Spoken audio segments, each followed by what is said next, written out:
Welcome friends, आइए अब हम एक क्वेश्चन लेते हैं 2 डायमेंशंस का। इससे मिलता जुलता क्वेश्चन हमारे पास एनसीईआरटी का भी है, उसको हम लोग वो भी करेंगे, लेकिन फिलहाल आप इसको देखिए। ये कहता है कि एक पार्टिकल ए जो है आपके सामने वो मूव कर रहा है 30 मीटर वाई पर, मतलब ए बी का डिस्टेंस 30 मीटर है। अब जरा रोक करके वीडियो को आप लोग पढ़ लीजिए।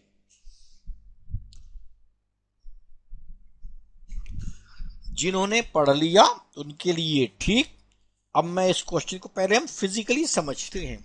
एक पार्टिकल ए है जो v वेलोसिटी से जा रहा है और उसका स्पीड भी आपको दी गई है 3 मीटर पर सेकंड। ये एक्स एक्सिस के पैरेलल जा रहा है, आप देख सकते हैं यहां पर ये एक्स एक्सिस के पैरेलल चल रहा है। अब जैसे ही ए पास करता है वाई एक्सिस को, ये कहता है पार्टिकल बी यहां से चलना शुरू कर देगा, जिसकी इनिशियल स्पीड 0 है और एक्सेलरेशन 0.40 मीटर पर सेकंड स्क्वायर है। अब कहता है कि इनको मिलना है। अब देखिए, अगर दो सड़कें, मतलब एक सड़क के एक ही डायरेक्शन की सड़क हो, उसमें एक गाड़ी आगे से पीछे से कहीं ना कहीं मिलेंगे। यहां पर क्या है, एक्स वाई प्लेन में चल रही हैं, तो पहली कंडीशन क्या है, जिस जगह दोनों की मुलाकात हो या दोनों का एक्सीडेंट हो, उस समय बी का चला हुआ और ए और बी को इस पॉइंट पर होना चाहिए। मान लीजिए हम इस पॉइंट को कहते हैं ए और बी को होना चाहिए, तो देखिए वाई डायरेक्शन के केस में ए तो कुछ भी नहीं चलेगा क्योंकि ये तो एक्स एक्सिस के पैरेलल चल रहा है, जबकि बी वाले पार्टिकल का वाई कंपोनेंट इसके बराबर होगा 30 के। इसी तरह उतनी देर में ए वाले का जो भी एक्स कंपोनेंट होगा, बी वाले का वही एक्स कंपोनेंट होना चाहिए। इस चीज को हमें माइंड में रखना है और इसी बेस पर हमने क्वेश्चन कर दिया। हमारा पॉइंट है लास्ट में, जहां पर दोनों का कोलिजन दिखा है, वहां पर एक्स का डिस्टेंस और वाई का डिस्टेंस, मतलब वाई द्वारा चला डिस्टेंस, दोनों को सेम जगह होना है। आइए इसको जरा यूज करते हैं जिससे आप समझेंगे। सबसे पहले मैंने कहा half a t square sine theta. देखिए टी टाइम में जो हमारे पास ए वाली बॉडी है वो हॉरिजॉन्टल कितना चलेगी, 3 इंटू टी, क्योंकि 3 उसकी वेलोसिटी है और टी टाइम के बाद मिल रहे हैं। मान लीजिए टी टाइम के बाद मिल रहे हैं, क्योंकि टाइम निकालना ही है, इसमें टाइम तो सेम होना है, तो वो चलेगा हाफ, वो चलेगा 3t। और बी वाला कितना चलेगा, बी वाले का u है 0, लेकिन a है तो हम फॉर्मूला लगा सकते हैं ut plus half a t square, u 0 हो गया तो हाफ ए टी स्क्वायर। लेकिन यहां पर इसका साइन कंपोनेंट लेना है जो कि b से x की डायरेक्शन में जा रहा है, तो क्या बनेगा, half a t square sine theta. इसको हमने 3t से इक्वेट कर दिया।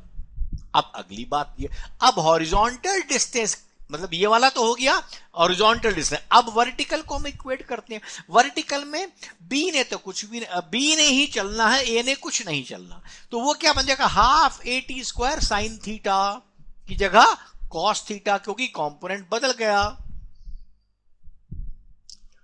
तो अब हमने कहा इस इक्वेशन ऊपर वाली को पहले हमने सॉल्व कर लिया, तो कर देना है, आपने वैल्यू देखी 6 अपॉन ए साइन थीटा कर दिया, जिसको हमने वैल्यू पुट करने के बाद, क्योंकि हमारे पास ए की वैल्यू 0.4 ऑलरेडी है, समझ गए, तो उसको निकाल के मेरे पास टी की वैल्यू 15 अपॉन साइन थीटा आ गई। मैंने इसमें ए की वैल्यू सब्स्टिट्यूट कर दी। अब ये तो हमारा हॉरिजॉन्टल से टी का रिलेशन, मतलब हॉरिजॉन्टल इक्वेट करके। अब बात करें वर्टिकल की। वर्टिकल में क्या होगा, आप जानते हैं half a t square cos theta must be equal to 30, क्योंकि अगर आप 30 से ज्यादा चल गए तो भी नहीं मिलेगा, 30 से कम चल गए अब तो भी नहीं मिलेगा। दोनों केस में मेरे को वैल्यू 30 एग्जैक्ट चाहिए।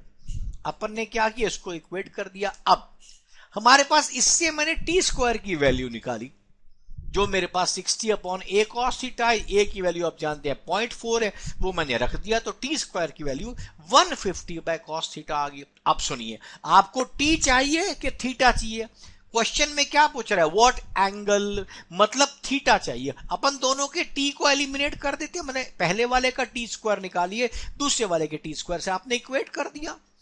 पहले का टी स्क्वायर क्या आया 15 अपॉन साइन थीटा का होल स्क्वायर, जो कि बन जाएगा 225 अपॉन साइन स्क्वायर थीटा।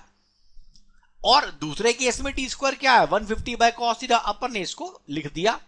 अब सवाल यह है कि साइन स्क्वायर थीटा इधर है, कॉस थीटा इधर है, आपको मालूम है या तो सब चीज साइन में कन्वर्ट करे या कॉस में कन्वर्ट करे। क्योंकि साइन स्क्वायर आसान है क्योंकि ऑलरेडी स्क्वायर में है, तो हमने इसको 1 माइनस कॉस स्क्वायर कर दिया। इसको करते ही अब आप इसका क्रॉस मल्टीप्लाई करेंगे तो एक आपके पास कॉस स्क्वायर थीटा की इक्वेशन बन जाएगी। अब ध्यान दीजिए ये कॉस थीटा की इक्वेशन बन रही है जो कि क्वाड्रेटिक है, इसका मतलब कॉस के 2 आंसर आएंगे। तो ये मत समझिएगा कि कॉस के 2 आंसर आने ही वाले हैं। दरअसल होगा क्या, एक आंसर आपके पास ऐसा आएगा जो पॉसिबल नहीं होगा, तो आप उसके बात करते हैं। लेकिन किसी की इसमें अगर 2 आंसर है तो उसका आंसर 2 भी आ सकता है। जब वो आएगा तब उस क्वेश्चन को हम देखेंगे। फिलहाल के लिए हमने इसको सॉल्व किया, अब फैक्टर बन गया। देखिए एक आ गया कॉस थीटा इक्वल्स टू 1/2 और दूसरा आ गया कॉस थीटा इक्वल्स टू -2। अब हम जानते हैं बॉस के कॉस थीटा की वैल्यू हमेशा -1 और 1 के बीच में ही रहती है। इस वजह से कॉस थीटा इक्वल्स टू -2 हमारे काम का नहीं रह गया। तो एकमात्र वैल्यू जो हमारे काम की आएगी वो आएगी cos theta equals to half. आपको पता है कॉस कौन सा वाला हाफ होता है किस एंगल पर, आपको पता है एंगल इज 60 डिग्रीज। तो आपके पास वही एक इसका आंसर आ गया। अगर आप चाहें इसके बाद अब टी निकालना, आप आराम से टी निकाल सकते हैं किसी में भी वैल्यू में सब्स्टिट्यूट करके। अब इसमें क्या था, हॉरिजॉन्टल ने हॉरिजॉन्टल डिस्टेंस कवर करना है, वर्टिकल ने वर्टिकल डिस्टेंस कवर करना है, और दोनों के दोनों किसी भी तरह आपके काम नहीं आने वाले, मतलब एक का दूसरे पर इंपैक्ट नहीं होने वाला। इस बात को आप माइंड में हमेशा सीधा रखिए। उसी को हम लोग बार बार इस तरह यूज करेंगे और आगे चलेंगे। आई होप ये क्वेश्चन आपको आराम से समझ आ गया होगा 2 डायमेंशन। अब हम 2 डायमेंशन के कुछ क्वेश्चंस पर चल रहे हैं, धीरे धीरे 2 डायमेंशन का क्वेश्चन हम और आगे चलेंगे। Thank you and best of luck. इसको यूज करें, मित्रों को बताएं, जिसका जितना फायदा हो सके। धन्यवाद।